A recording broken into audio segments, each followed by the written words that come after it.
Në Shqipëri, peshën kryesore në totalin e energjisë së prodhuar zë prodhimi I realizuar nga hidrocentralet publike, Fierz, Koman dhe Vaudejës, me rreth 55.8% të totalit. Hidrocentralet private dhe me koncesion zën rreth 41.3% të totalit të prodhuar. Në krye të sektorit privat qëndron kompania mafioze Kurum, e cila bleu nga Sali Berisha, Ridvan Bode dhe Genc Ruli, hidrocentralet publike Ulës, Shkopet, Bistrica 1 dhe Bistrica 2. Në atë kohë Partia Socialiste në opozit e denoncoi privatizimin si korruptiv dhe me një kosto prej 125 milion eurosh për shqiptarët. Në Spaku referua një kallëzim penal, I cili u pushua me shpejtësi, pasi dyshohet se të gjitha palët ndajnë fitime të grabitjes së hidrocentraleve publike dhe shitjen e energjisë elektrike me paracaktim shteti shqiptar. Hasmet Kurum, pronari I Kurumit, është një person të cilin turqit e kanë akuzuar për grabitje gjigante financiare, ndërsa në Shqipëri Kurum përfaqëson helmet toksike të prodhuara në Elbasan, pastrimin e parave, krimet mjedisore, skema mashtrimi dhe afera korruptive. Hec Moglica. Pas mafjes Kurum, Hec Moglica renditet në vend të dytë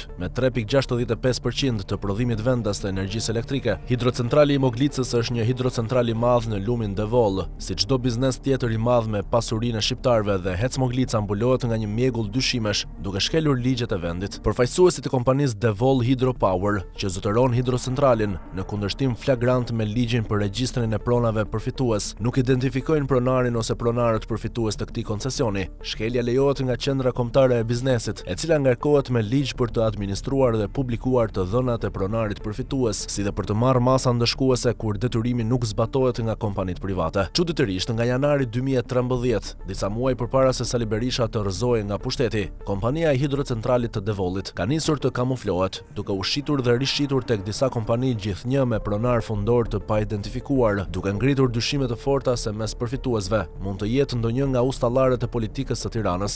Mungesa e transparencës dhe thyerja e ligjit fshe gjithnjë një aferë të dyshuar korruptive. Por nuk kemi të bëjmë vetëm me dyshime, por edhe me prova. Kompania e hidrocentralit të Devolit, ashtu si shumë kompani të tjera, kanë paguar tarifën e korrupsionit tek familja Berisha, duke sajuar punë për dhëndrin Jamar Bërmaltezi, gjoja për asistim me këshilla të grupit të punës për vlerësimin dhe ndikimin në mjedis, episodi korruptiv, faktohet në dosjen e Spakut për aferën me ish klubin Partizani. Administratore e kompanisë së hidrocentralit të Devolit është zonja Rigela Gegprifti. Si e besuar për lëvizjen e parave, Gegprifti duhet ta di se kush qëndron pas hidrocentralit dhe pse nuk zbaton ligjin për të deklaruar pronarin ose pronarët përfitues. Kompania Devol Hydropower, që zotëron hidrocentralin, është në pronësi të kompanisë së huaj Statkraft Markets BV. Kjo e fundit figuron e regjistruar në vitin 1998 në Holland, me adresë në Gustav Mahlerplein 100, Amsterdam. Administrator të kompanisë Statkraft Markets BV janë Nikolas Johannes Martinus van der Linden dhe Petrus Renatus Theodorus. Ndërkaq Statkraft Markets BV është në pronësi të një kompanie gjermane me seli në Düsseldorf, Gjermani. Në regjistrin e pronave përfitues ka vetëm disa numra.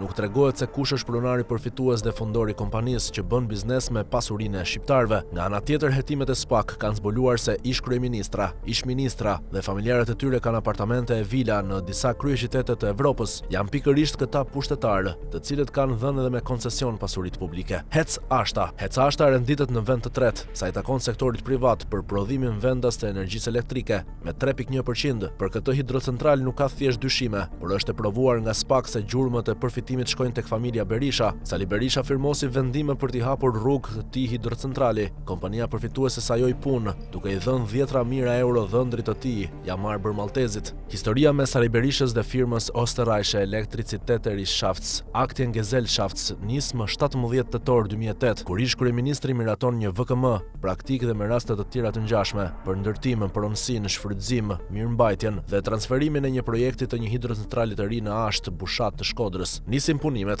Hidrocentrali realizohet me vendim numër 170 datë 18/12/2012. Bordi I komisionerëve të entët rregullatorit të energjisë, ERE, prapë me urdhër të Sali Berishës, vendos të miratojë dhe marrëveshjen e shitjes së energjisë mes KSHA dhe kompanisë. Sipas dosjes, Hec Ashta I kalon 10.000 euro euro shtetasit Ardian Shehu, ndërsa ky i fundit kalon në llogarinë e Jamar Bërmaltezit, 81.595 euro. I pyetur nga hetuesit e SPAK, Adrian Shehu, në emër të firmës së hidrocentralit të Ashtës, është përgjigjur se e njeh prej kohësh Jamar Bërmaltezin dhe duke qenë se ishte pedagog i Universitetit Bujqësor të Kamzës dhe ka qenë në grupin e punës për vlerësimin dhe ndikimin në mjedis të hidrocentralit të Ashtës. I njëjti fat, sipas SPAK, i qelloi edhe Mati Hydropower Plant, një bashkim hidrocentralesh të vogla, i cili gjithashtu me një koncesion të vitit 2012 të firmosur nga Sali Berisha, i paguan më pas dhëndrit të Berishës 2 projekte, një në 2013 me një shumë prej 10.300 euro dhe tjetri në 2014 me një shumë 20.174 euro. Në total ju dhanë Arbër Maltezit për këtë grupim hidrocentralesh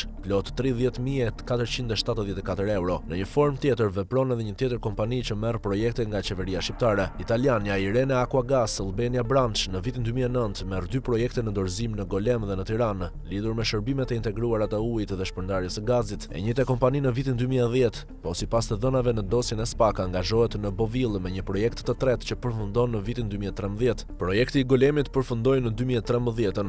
Më datë një i pari 2012 mes Argita Maltezit dhe Raimondo Chiodi, menaxher i firmës Irene Aquagas Albania, lidhet një kontratë qiraje për apartamentin 12 fraksion 5 në pronësi të Argita Maltezit në ETC Tiranë. Ajo që bie në syre se apartamenti prej 120 metra katror në këtë vit jepet me shifrën marramëndëse prej 8.000 eurosh në muaj, shifra SPAK e përshtatshme me tregun e kohës dhe marrjes së këtij apartamenti me qira, që tingëllon më shumë si një rrëshfet për mbështetjen e ofruar nga Berisha.